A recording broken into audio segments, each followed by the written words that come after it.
This video is sponsored by Normandy 1998, Christopher Mitchell, 212th Trooper, Silas 1610, Carmen CJ, Rune Scribble, Legendary Ray, and Ash, and brought to you by Normandy 1998, who requested this topic. If there is a video you want me to make, just head over to Patreon or become a channel member, and select the Pickle Producer tier, since among other benefits you will get to make a video request every month, be it the continuation of an existing series or a brand new story. Also, while I have you, please consider liking the video and subscribing, since it costs you nothing and really helps the channel to grow. But with that out of the way, let's get on with the story. In the distance, Ultra Magnus sees Cybertron, not as the rust-colored husk they fled thousands of stellar cycles ago, but shining a vibrant silver as it once did during the golden age of their world. Like Primus knows how many others, he had been drawn in by Megatron's message, as while he is hesitant to believe anything his ancient enemy says, he has to see for himself, and hopefully ensure that any Autobots here will be treated fairly. Signaling ahead an observation of proper docking procedure, the Iron Will is directed to land in Kaon, where Megatron's new First Lieutenant of Warfare, Dreadwing, along with a retinue of Viacon guards, come to meet him personally.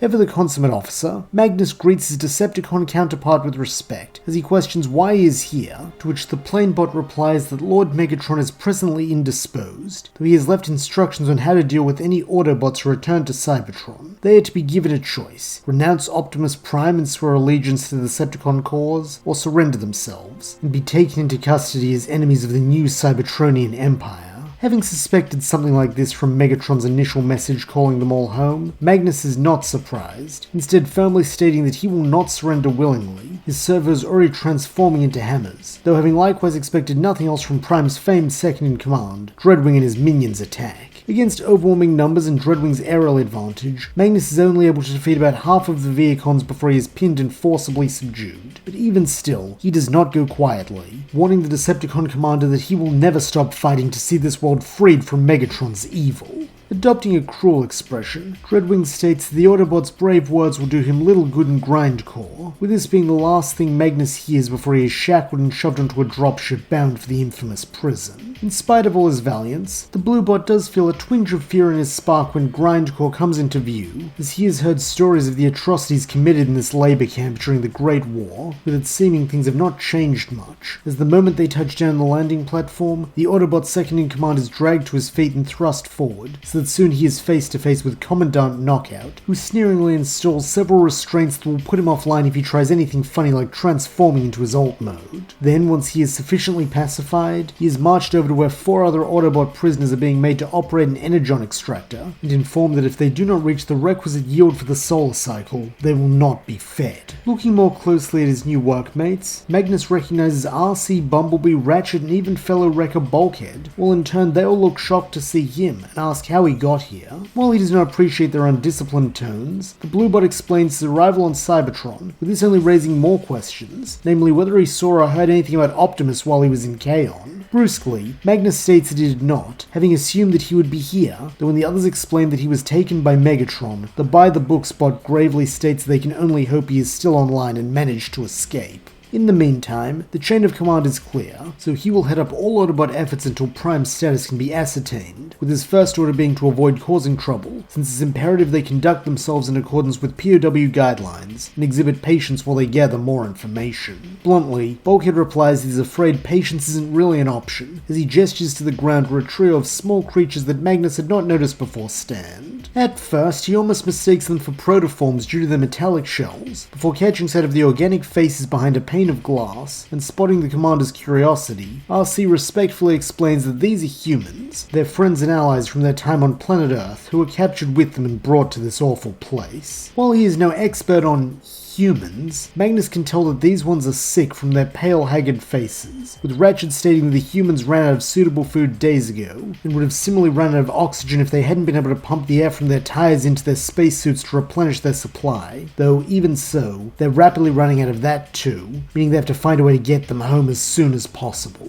Knowing that Optimus would prioritize preserving the lives of these humans, just as the others clearly do, the Bluebot resolutely nods that he will endeavor to devise a plan which will facilitate this, though with a slight slight twinkle to her optics, RC states they already have that covered. While it is highly irregular for a subordinate to be directing a superior, Magnus agrees to hear her out, with the plan being for him and Bulkhead to sabotage the energon extractor, drawing the attention of the guards so that the smallest human, Raph as they call him, can slip away and investigate a potential means of escape. Truthfully, Magnus is not convinced that it is wise to entrust a tiny organic with such a crucial role, especially when it also puts him at risk of injury or termination should the Decepticons discover him, though recognizing the others have more intel on Grindcore and its operation than he does, he reluctantly approves this strategy. Nodding gratefully, the two-wheeler hisses they're just about to change guard shift, so now's the time to act, as the Vehicons on duty will be too tired to notice one missing human. Giving a slight jerk of his head to show that he understands, Bulkhead surreptitiously begins applying pressure to one of the pipes extending from the extractor, and taking this to be his cue, Magnus assists, so that a moment later, an alarm starts blaring on the machine's console. As the Autobots had hoped, this causes the Vehicons on duty to approach, as they demand to know what happened. Though playing innocent, RC protests the machine just started malfunctioning, so maybe it overheated or something. Furiously, the lead guard shoves her aside with the tip of an energon prod so he can take a look, with this being exactly what they'd been waiting for, as in the shuffle of Cybertronian bodies seemingly to avoid being zapped, no one notices as B employs his scout skills to slip away from the group just long enough to help Raph into a nearby grate. While they are far too small for any of the Autobots to move through, Raph is perfectly sized to shimmy his way up this particular vent, leading right to Knockout's office, where he is able to get a bird's eye view of the whole layout. Not only that, but as a tech whiz, the boy is best suited to figure out what around here disables their restraints, and maybe if they're really lucky, opens the prison gates. However, even from this advantageous position, things cannot be so simple, as the office is not deserted. Instead, Knockout is bloviating at several Insecticons who serve as lieutenants here in camp, while in his servo is clutched what looks to be a data pad. Leaning over the great entrance to get a better look, Raph is pretty sure he sees what appears to be top-level security commands, possibly like the sort he's looking for, though before he can be certain, one of the Insecticons' optics seem to turn in the direction of his shadow being cast on the desk, forcing the boy to jump back just as the Bugbot looks up right at where he'd been a moment earlier. From the lack of raised voice or lasers being fired in his direction, the bespectacled youth is pretty sure he wasn't spotted, or at least the Insecticon isn't certain enough of what he saw to bring it up, though either way, Raph doesn't want to push his luck any further than he already has, and so slides back down the vent and rejoins the others just as the Vehicon guard growls that the hunk of junk extractor must have blown a fuse, so the prisoners are returned to their cells at once. Locking eyes with Jack and Miko, who wordlessly agree that this was a close one, the humans and their Autobot friends allow themselves to be escorted back to the cell block, with Raph joining B and now Magnus inside a large metal box with an energon force field door, while the others occupy the cell next to them. When the guards leave, Miko asks if Raph found anything, with the younger boy recounting everything that happened. Shrewdly, RC confirms that the device he saw should be able to free them, though the question is, how are they going to get it when it's locked up in Knockout's office?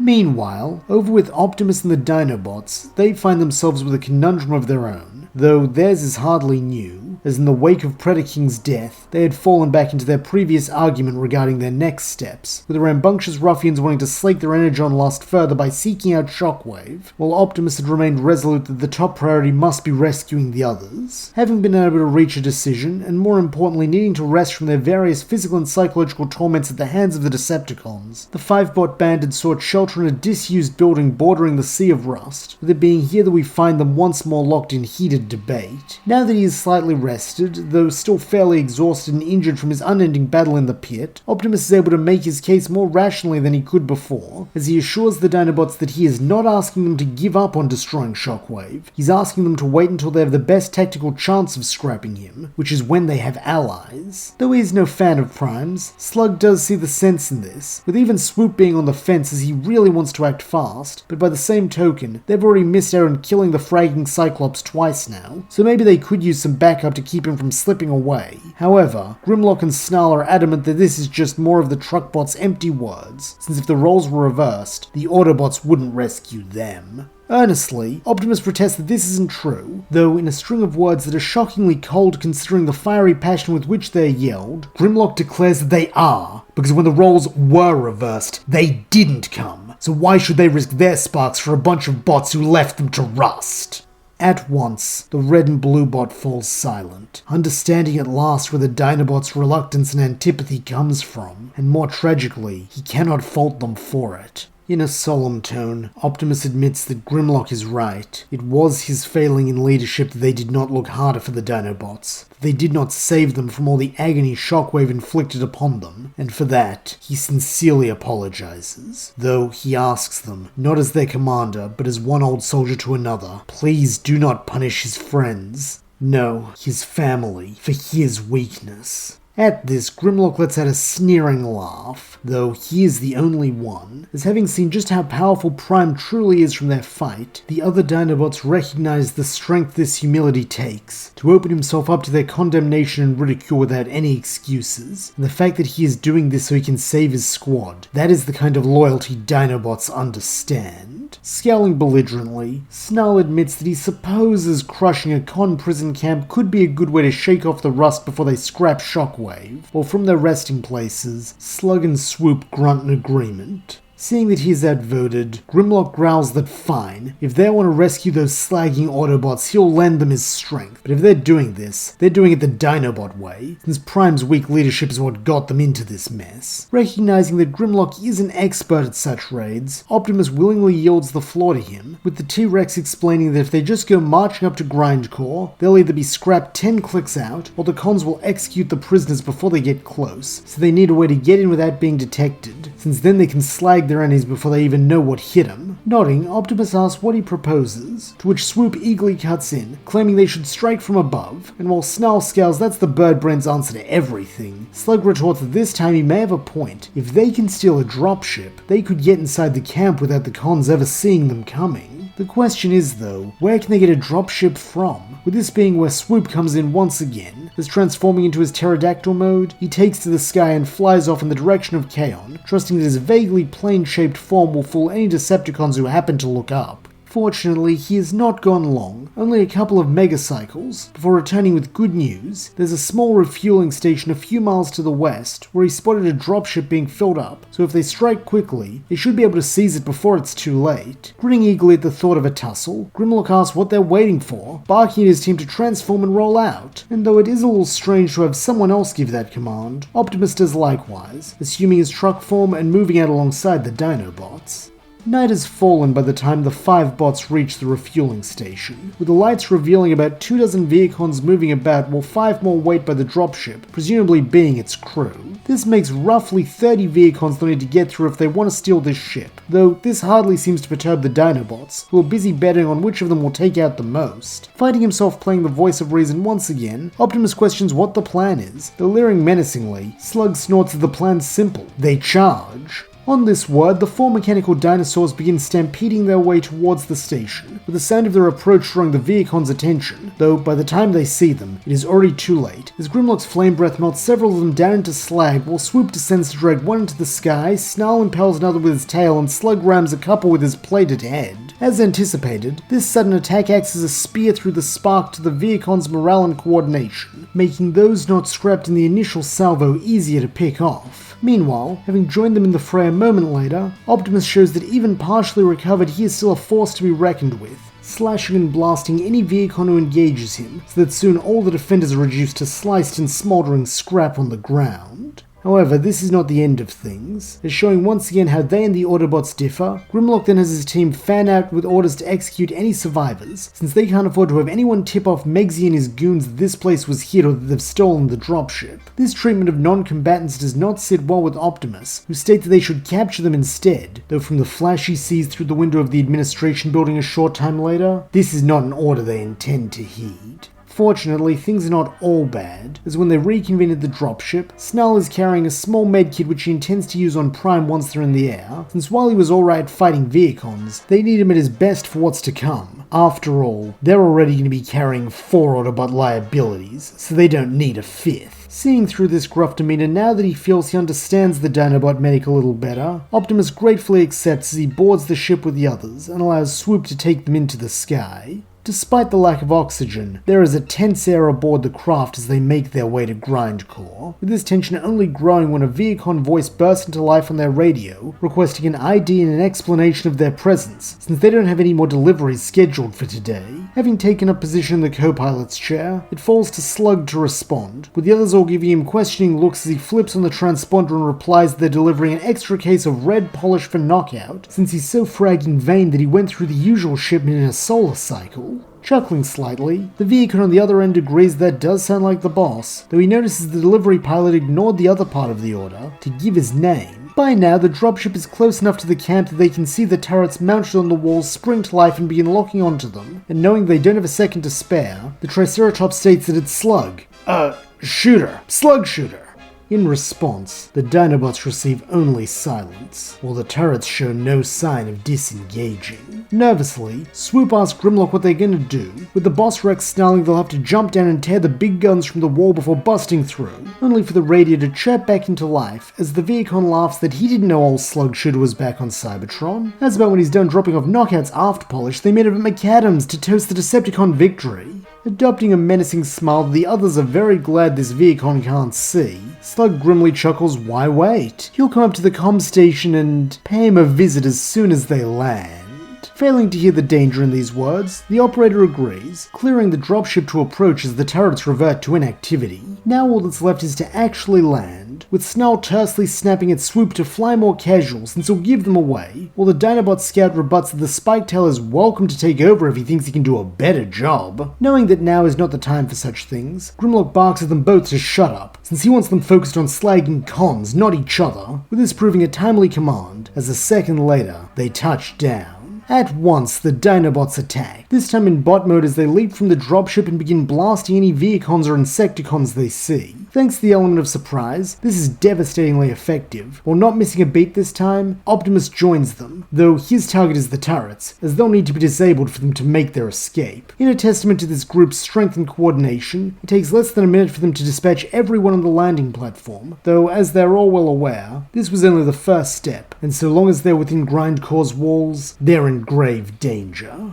All the same, they continue on, with their first order of business being to hack into the camp's central system. This will require them to cross the main yard, a tactical suicide run, as they will be exposed from all sides with no chance of cover, though this does not deter them, as it simply must be done. So it shall be. Taking his position at the head of the formation, Optimus extends the sword from his wrist and holds it high, before letting out a war cry of "Till all are one," and taking off at a run. As he does, Grimlock charges beside him, ordering his comrades not to let Softimus Prime show them up, with this earning roars and cheers as the Dinobots follow in close pursuit, ready to show Optimus and the cons just what they're made of. As expected, when they reach the yard, a swarm of Viacons and Insecticons are waiting for them, both on the ground and along the walls, with the former rushing in to engage the intruders hand to hand while the latter try to snipe them from above. Unluckily for the villains, this is the sort of fight the Dinobots live for, with Snarl and Slug assuming their beast modes and plowing through the defenders, while Swoop takes to the sky to handle the ones on the walls with cheeky hit-and-run tactics. As for Optimus and Grimlock, they both maintain their bot forms, unintentionally going back to back as they hack and shoot at anyone who dares come near them, with this mostly being the more battle-hungry Insecticons who are eager to mount the two leaders' heads on a spike by the gate. However, even the most fearsome Insecticon is just another bug in the eyes of Grimlock, who roars fiercely as he cleaves through two with his burning blade, while Optimus blasts another who was attempting to launch a sneak attack on the Dinobot captain.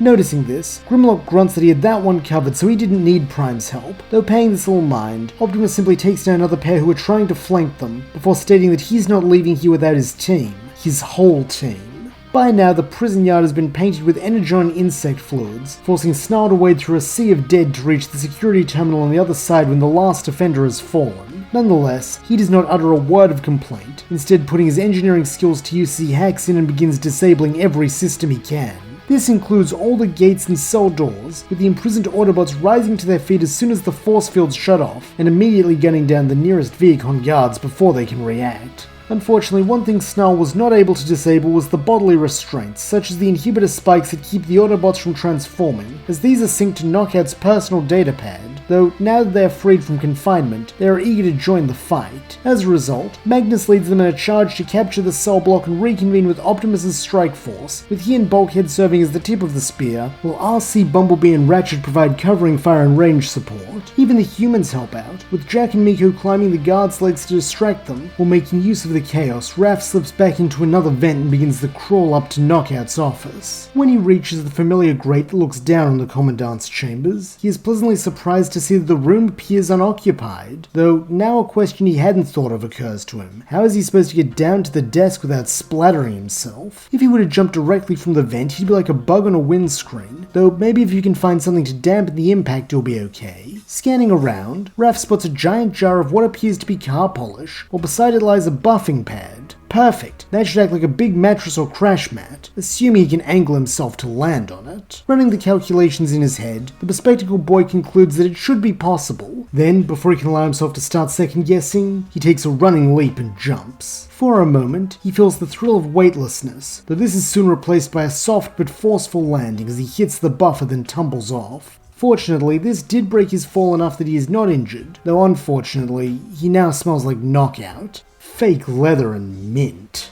Putting that aside for now, Raph runs over to the datapad lying on the desk and immediately begins deactivating his friend's restraints, though unfortunately, he is only able to deal with B and RCs before a cold metallic hand closes around him. Looking back, the boy is horrified to see Knockout, who had up until now been cowering in the corner out of the vent's line of sight, though upon spotting the little human interloper, had decided to take action. In a malicious voice, the Decepticon doctor leers that he guesses Buzzclaw was right about something scurrying around in the vents. He'll be sure to let him know once he's crushed this little prison break. And speaking of things he's going to crush, how about this human's tiny, fragile spine? In fact, he's going to have all sorts of fun picking the boy apart piece by piece and pinning his components to a board for study. It'll probably revolutionize his people's understanding of humans, so in a sense he's making history. It's just a shame the kid won't be around to. However, before Knockout can finish his taunt, the sound of a revving engine drowns him out, and as he testily turns in the direction of the noise, he is struck head-on by Bumblebee back in his car form as he smashes through the wall and slams into the Decepticon's chest. In a tone of delighted shock, Raph cries out B's name, while transforming back into bot mode, the yellow scout buzzes and warbles that of course he'd never leave his buddy behind. As for Knockout, he furiously roars the Autobots scratched and dented his paint job, though when B levels a blaster right at his face, he quickly pipes down, being a coward at Spark. With his surrender, the siege of Grindcore comes to an end, as with Optimus and the Dinobots having captured the yard and Magnus' team having secured the cell block, any remaining opposition follows the lead of their commandant and submits. In a testament to their mercy, the Autobots do not fit their new captives with the same cruel restraints Knockout did, though those who were formerly inmates do take some pleasure in shoving their jailers into the cells they previously occupied. Surprisingly, Knockout does not seem overly perturbed when he is placed inside one such cell, instead haughtily sneering that the Autobots may think they've won, but today will still belong to the Decepticons. He's seen to that personally. Choosing to ignore this is just more of the Doctor's empty prattle, RCB, Bulk and Ratchet instead turn their attention to Optimus, beaming when he comes into view, and thanking him for rescuing them. In his deep, wise voice, Optimus replies that he is happy they are all safe, though he cannot take all the credit for this rescue operation, as it would not have been possible without the Dinobots. Recognizing the truth of this even if they don't overly like them, the Autobots express their gratitude for the ruffians, though this is met with huffs and grunts that show this experience does not increase their fondness for the Autobots either. Meanwhile, standing off to the side slightly, Magnus waits until Prime is free to approach him and salute, as he declares that he is reporting for duty and eager to serve. Smiling softly, Optimus replies that it is good to see his old friend again, and thanks him for his part in helping with the prison break. Resolutely, the Bluebot replies that he was simply doing his duty. Though still smiling, Optimus states that he never changes, does he? Even so, he can catch him up on what has happened in the stellar cycle since they last met when they're back on board the dropship. Unfortunately, it seems this will have to wait, as at that moment Swoop B and RC all call out for his and Grimlock's attention, since something is approaching the camp from the air. Turning their optics skywards, Optimus and the others all see as a horde of plane vehicons led by Dreadwing descend upon them like a storm cloud, though that is not the strangest thing, as standing on top of the First Lieutenant is a large purple creature that somewhat resembles Grimlock's alt mode, except instead of metal, it appears to be organic. Recognizing that they've been spotted, the Decepticon armada flies lower, with the creature using this chance to employ its powerful legs and pounce into the air before coming down right in the middle of the yard. As it does, it begins to shift, so that when it lands with enough force to crack the ground and leave several of the heroes staggered, it is revealed to be none other than Megatron, though now he is almost unrecognizable from the warrior he once was, as scaly organic flesh is stretched over Cybertronian steel, while the arm sporting his fusion cannon has been replaced with the fearsome T-Rex's head. In a tone somewhere between concern and horror, Optimus asks what happened to his former friend, to which the Decepticon leader snarls that he used shockwave science to become what he was always meant to be,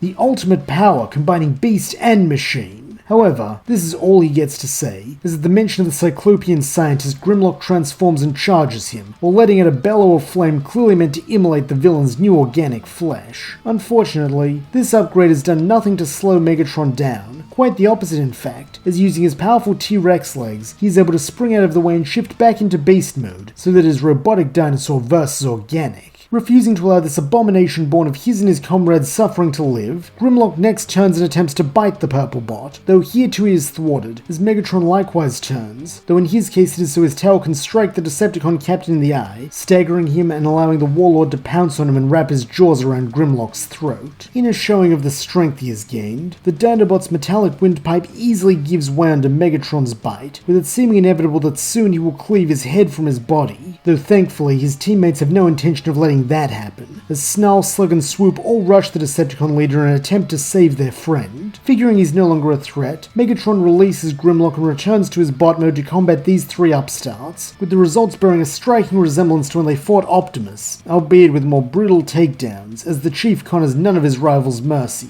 instead dropping them at his feet where they belong. By now, Dreadwing and the Vehicons have begun landing all around them, and seeing this is not a fight they can win, Optimus orders his comrades to get to the dropship and take off, since all will be for naught if they're recaptured. Worriedly, RC asks what he intends to do, having heard the unspoken part of this order, and turning his calming blue optics upon her, he firmly states that he's going back for the Dinobots. With this, the Autobots split up, with the main force led by Ultra Magnus cutting a path towards the ship, while Optimus alone prepares to do battle with Megatron. Knowing that his master will not want anyone to interfere with this battle, Dreadwing decides to head off the fleeing group, landing in front of them and drawing the Star Saber which had been bestowed upon him as a token of his loyalty. At the sight of the ancient prime blade in the hands of a Decepticon, Magnus is struck with a feeling of revulsion, and so transforming one of his hands into a hammer as he did when they last met, he lunges in to clash with the Jetbot, while all around him his allies cry out and prepare to join him in the fight. However, even in his moment of passion, the Bluebot is still an ardent rule follower, and so instructs the others to do as Optimus Prime commanded and get to the ship, with Ratchet as the most senior of them nodding and shepherding his friends forward, while Magnus stays behind to hold the Decepticon at bay and keep the path clear for them. Meanwhile, over with Optimus, he has engaged Megatron, though he is faring little better than the Dinobots did, as well as truck mode does give him a speed advantage over his nemesis, allowing him to ram the warlord and then retreat. Megatron's new T-Rex Maw is a terror to behold, easily tearing off strips of metal whenever it manages to land a bite on him. Not only that, but when they clash blade to blade, Megatron is far stronger than he's ever been in the past, likely even stronger than Predaking was, as he pushes Optimus back and more than once forces him to retreat to avoid what would otherwise be a fatal blow. A small way away, Magnus finds himself facing different but no less significant challenges, as while he is a bit bigger and bulkier than Dreadwing, the Decepticon First Lieutenant's skill with the Star Saber makes him a considerable threat. Though he cannot use its full power due to not being a prime, he is still able to put it to good use, swinging it like a claymore that cleaves through anything it makes contact with. This forces Magnus to adapt, something he is not particularly good at, as instead of parrying his foe's strikes, he performs unconventional swings aimed at the flat of the blade to force it off course and away from him. Nonetheless, neither hero's strategy appears to be a winning one, with it seeming that today will mark the end of both the Autobots' leader and his right-hand man, as Megatron and Dreadwing press their advantage to the fullest. Though, even in the face of this dire predicament, neither Optimus nor Magnus back down, fighting until they are both brought to their knees. enemies. Wanting to give his master the honor of the final victory, Dreadwing goes to make his execution first, raising the Starsaber above his head and bringing it down in a decisive swing.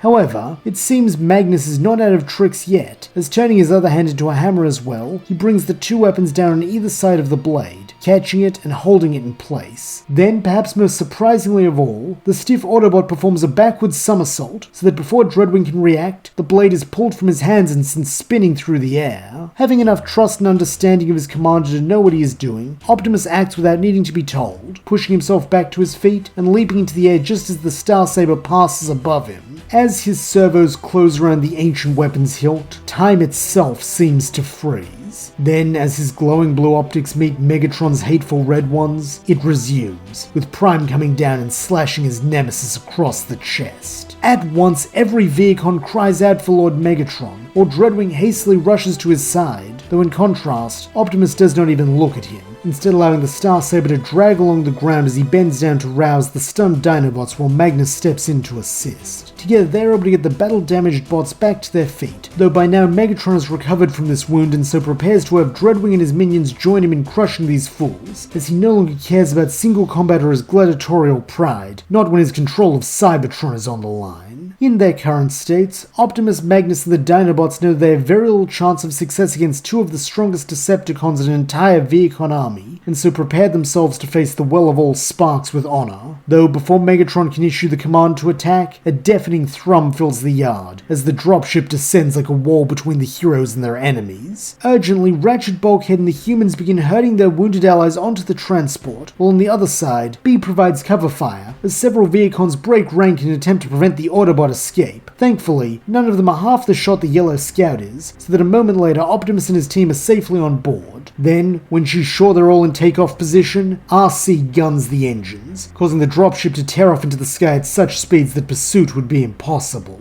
In contrast to the clear tension felt aboard the craft when they approached Grindcore, the mood upon their departure is much harder to define. As on one hand, their mission was a success, as the captured Autobots were rescued without casualties, and they even managed to recover Ultra Magnus and the Starsaber. But on the other hand, they now know that Megatron is more powerful than ever, with even the strongest weapon in their arsenal only being able to stun him temporarily. Due to this uncertainty, all eyes and optics promptly fall on Optimus, as in times like this, it is he who lights the way, and recognizing the gravity of their situation, the red and blue bot states that each of them has exceeded anything he could have asked of them, with bravery and fortitude worthy of the highest honors. However, now he must ask more of them even than that. He must ask each of them to stand with him as they prepare for what may be their final battle with the Decepticons, and one that will decide the fate of Cybertron for centuries. Naturally, everyone agrees, be it the emphatic cheers of the children, the solemn nods of the Autobots, or even the terse grunts of the Dinobots, with this causing a small smile to form on Optimus's tired face as he thanks them all for their loyalty.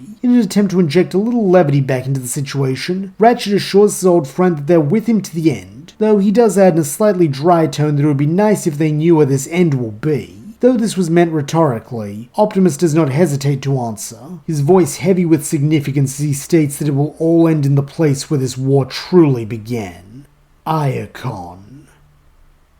And that's where we'll leave things for now. Thank you so much for listening. I hope you enjoyed it, and if you did, please don't forget to like, subscribe, or leave your thoughts, suggestions, or screams of rage in the comments below.